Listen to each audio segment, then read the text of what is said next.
This is section 5.1 on adding and subtracting integers. Now, remember, integers are the whole numbers along with their negatives. So things that are not integers would be like 1/2, 3/5, negative 0.7, things like that. We can order the integers. We can look at the order of the integers on a number line here. You can see that as you move to the right, the numbers increase. As you move to the left, the numbers decrease. The numbers that are the same distance from 0, okay, are called opposites. Now, if I ask you to find the opposite of 3, I'm asking you what number is the same distance from 0 as 3 is? Well, that's 3 units from 0. So what other number is also 3 units from 0? Well, that would be this one right here, -3. Distance, remember, is positive. Direction is negative. So if you drive 5 miles in reverse, you've still covered 5 miles. You just did it in a negative direction. So the opposite of 3 would be -3. The opposite of -2 would be the number that is also 2 units away from 0. So really what opposite just means is the opposite sign. That's positive, that's a negative. That's a negative, that's a positive. So opposite just means the opposite sign. So then what's the opposite of 0? Well, is 0 positive or negative? Well, if you think about positive as being having money, negative is owing money, 0 is neither. You neither have money nor owe money. 0 is 0. It's neither positive nor negative. So its opposite is itself. All right, so this leads us to the term absolute value. You've probably heard this before. The absolute value is the distance that a number is from 0 on the number line. Remember, distance is positive. Now we can define the absolute value in this kind of sexy algebraic kind of way here, that the absolute value of x is x if x is positive or 0. And it's negative x, or the opposite of x, if x is a negative number, if it's less than 0. Now, let's see how it works, and then we'll come back to explain this definition, okay? So let's evaluate the absolute value. Remember, the absolute value uses these little bars. You want to make sure those bars are not too close together here. You don't want that to look like 161. You want that to obviously look like those absolute value bars. All right, the absolute value of 6 asks you how far from 0 on the number line is 6? Well, that's 6 units away. Okay, how far from 0 is -3? Remember, distance is positive, so it's 3 units away. All right, how far from 0 is -1? That's just 1 unit away. How far from 0 is 0? 0 units away. So what we can kind of write out in a more maybe understandable way is the absolute value of a positive number is that same positive number. If the absolute value is being taken of a negative number, then the absolute value is the opposite. Either way, you always end up positive. So the absolute value of a positive stays positive. The absolute value of a negative is the opposite. So that your answer is always positive. That I say that's always positive because the absolute value makes whatever's inside of it positive. If there happens to be a negative on the outside of it, then that negative carries on. That negative is not affected by the absolute value. So coming back to this definition, this is just saying positive or 0. That less than 0 is negative numbers. So this says the absolute value of x is the same number if x is positive or 0. If this number inside here happens to be negative, then you change the sign. So this negative right here, and if this number happens to be negative, the opposite of that negative number turns out positive. So that's kind of explaining this definition to you.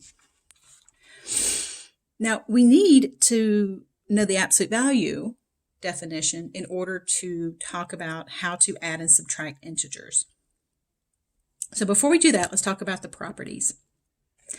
The integers are closed for addition and subtraction. Now remember, for whole numbers, we were only closed for addition because if you subtract any two whole numbers, sometimes you can get a negative. So they weren't closed for subtraction. But the integers are. Now it's okay to get a negative answer because that's included in the set of integers. The integers are commutative, but only for addition, not subtraction. They're associative for addition. So, we've talked about these properties before. There's the identity property for addition. And 0 is called the additive identity element. Remember, identity means same. Identity, identical. And we have something new. We have the additive inverse property that says that if you add a number and its opposite, you get 0. And that negative a, or that opposite of a, is called the additive inverse of a. Okay, so models for integer addition and subtraction. So what I did was just kind of, I did both addition and subtraction together here.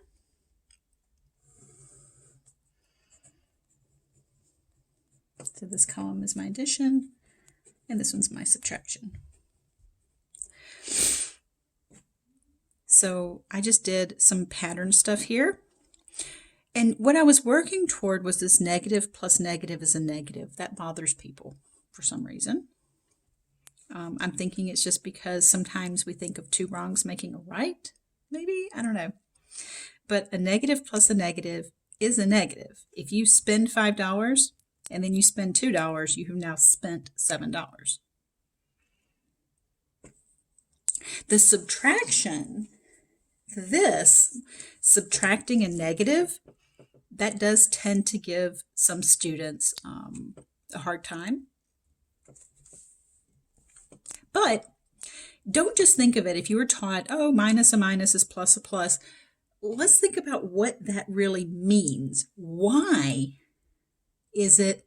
Because the question I get asked is, why is it these two negatives make a positive, but these two negatives don't?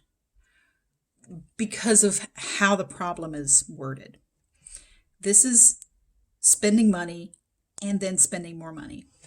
These two negatives side by side, if you think of that subtraction as removing something, think about this.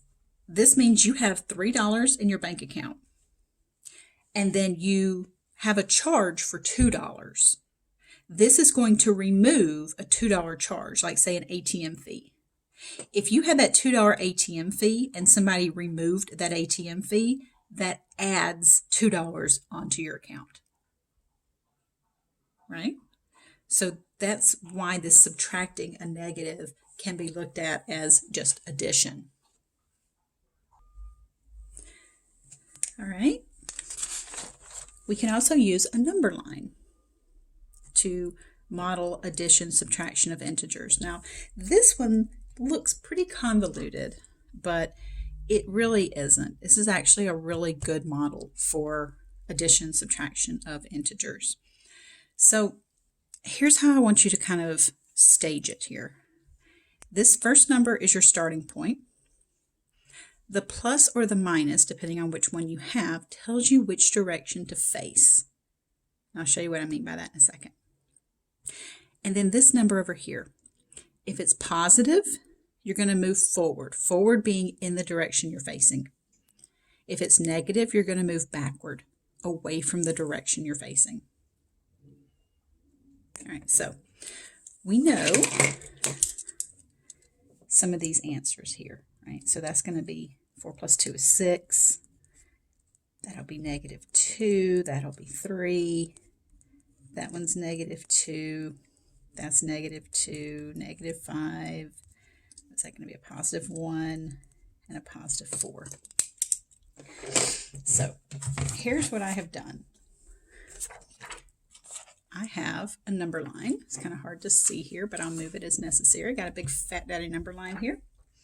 You just need to use something to walk along the number line, including the kids themselves. You know, you can put down some painter's tape on the floor and just use a Sharpie and have a number line, or you can put the painter's tape on the wall and have them stand up against the wall and walk it to get an idea of it. So I've used in the past, I've used my little laminated Big Bird, although kids don't really watch Sesame Street as much anymore. So, but I liked my little Big Bird because I could easily flip him over and you could tell which way he's facing, right? So if I wanted to model 4 plus 2, I start at 4. I face to the right.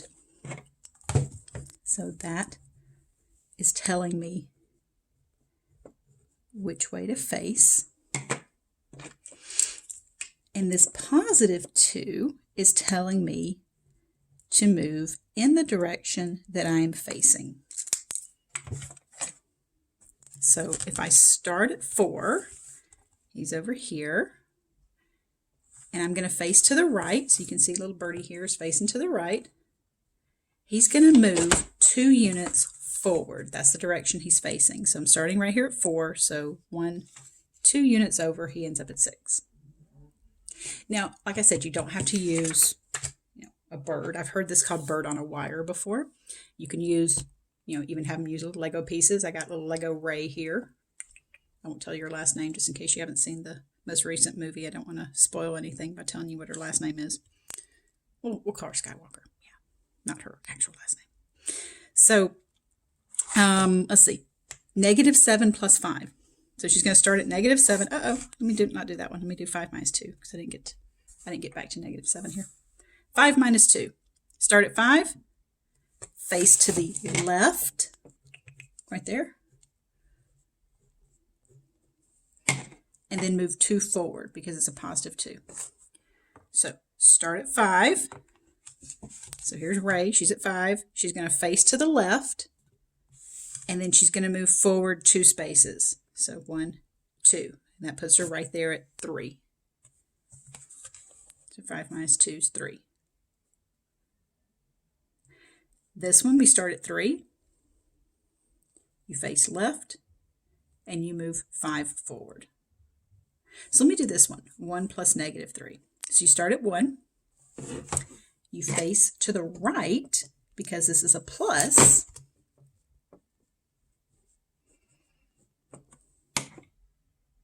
And then this minus here is why you're going to move backwards.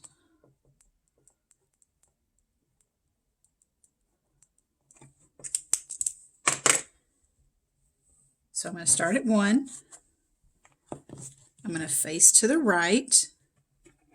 And then I'm going to move backwards 3 units. So 1, 2, 3. And that puts me on -2. A minus a negative. So this one, I got all kinds of negatives on here. You start at -2, you face to the left, and then you move 3 backwards. So everything comes back to all of this. But once you establish the rules for this, then you can model this number line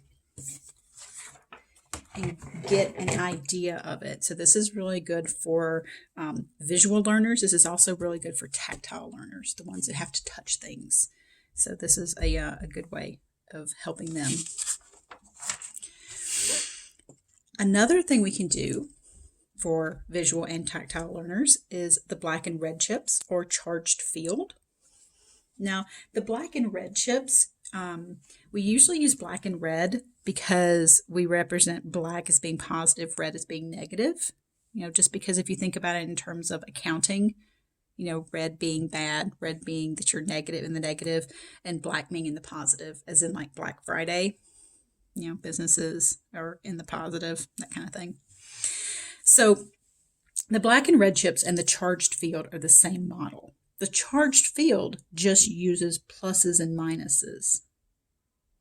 This might be better than using the chips because sometimes I have found that the kids think of black as being negative, you know. So, I mean, if that's the case, maybe, I don't know, then maybe put, if you can get your hands on some black and red chips, or even like green and red, or just whatever color you have, right? You can just take like a dry erase marker maybe and just put a plus, you know, on one of the colors and a minus on the other. You can call whichever one of these you want, you know, whichever. You can call whichever one positive, whichever one negative, as long as you're consistent with it. But for the sake of this, the black represents positive and the red represents negatives. So 4 plus 3 is using that combining kind of model for addition.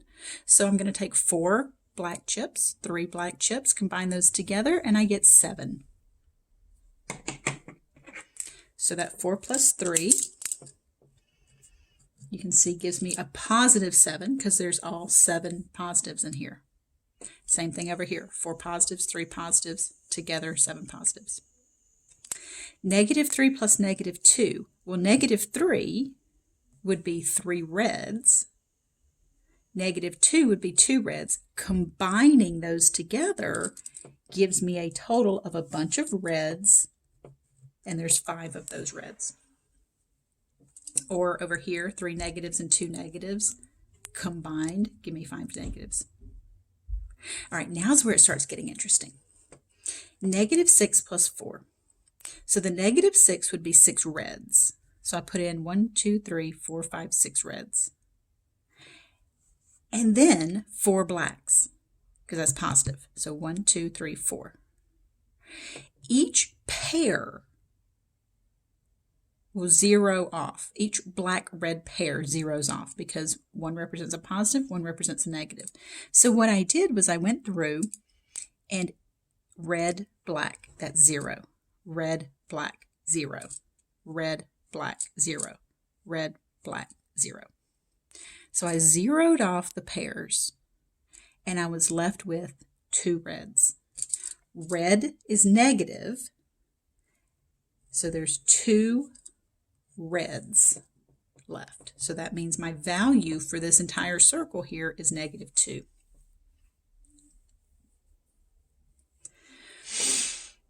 Eight plus negative 3. Okay, that means I'm going to start with 8 black chips because it's positive 8. So there's my 8 black chips. I'm going to combine that with 3 red chips, and I'm going to cross off my black-red pairs. So black-red is 0, black-red, black-red. When I get rid of all my black-red pairs that are 0, I'm left with 1, 2, 3, 4, 5. And they're black, which means they're positive. So that's a positive 5. Now all these were addition, so I used that combining kind of idea here. So here I'm going to do subtraction.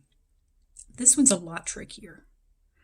This one I start with 1, and then I want to take away 5. So I need to start with 1 black, and I need to take away 5 of those black chips. Well, I don't have 5 to take away. So look inside this circle. What's the value inside this circle? Well, I've got 1, 2, 3, 4 black chips down here, and then I've got 4 red below them. So we know that that's 0. So the total value in this circle is just 1, positive 1. So if I remove 5, positive 5, from there, I'm left with 4 red, or negative 4. So we know that 1 minus 5 is negative 4. This is a lot messier to have to do that subtraction because you have to add in 0, so 0, by adding the same number of black and red chips. But remember, subtraction can be written as addition of the opposite. So I can rewrite subtraction as addition and then combine 1 black, 5 reds, cross off that 0 pair, and I have 4 reds, which is still -4. So you can model this by subtraction, or you can model it by addition of the opposite. Now what this brings us to is the last part of this section, and that is the addition rules for integers. When you add two numbers with the same sign, you add the absolute values and you keep the common sign. So -3 plus -7 is -10. You add 3 plus 7, you get 10, and you keep the common sign. Thinking about this in terms of the models, the black and red chips, that's 3 reds, 7 reds, that's a whole bunch of reds. When you add two numbers with different signs, you subtract the absolute values and keep what I call the dominant sign. So that's not something that you would see in the book. That's just something that I've taken to calling it. The sign on the number with the larger absolute value, because that's kind of awkward to say. I've found myself when I teach this stuff in some of the classes we have at Prairie State, our Math 85 class, we teach this, and I found that, especially with adults, that they understand what I mean by the dominant sign. And I'll show you what I mean by that too. So if we were to take -3 plus +7 instead of -7,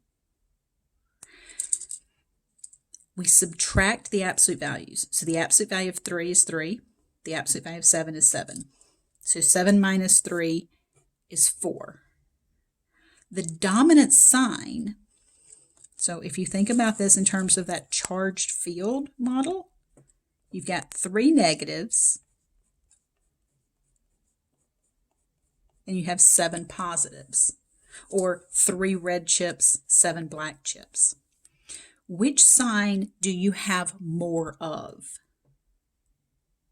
You have more positives, so they dominate the circle. So that's why I call them the dominant sign. So because those are dominating, you get 0, 0, 0, and you're left with 4 positives. So we keep that dominant sign. So again, coming back to the visual of which one do you have more of, positives or negatives. In this case, you have more positives. Now, why do you subtract? Well, because those 0 pairs are going to go away.